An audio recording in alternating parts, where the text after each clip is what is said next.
Calcium carbide slurry is grayish-brown, turbid liquid.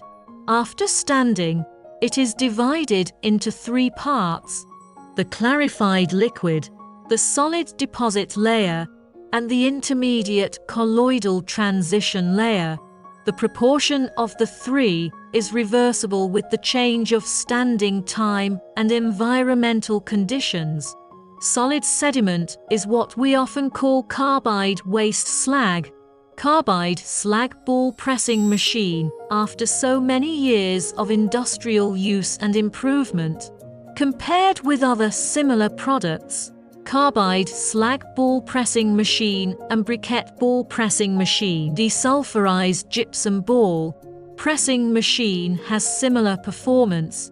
Can be electric furnace slag, electric silicon slag, refining slag, calcium carbide powder, and other materials for pressing, forming, because the roller of calcium carbide slag ball pressing machine can be forced extrusion, so the output of products with high density, high strength, high hardness of three high characteristics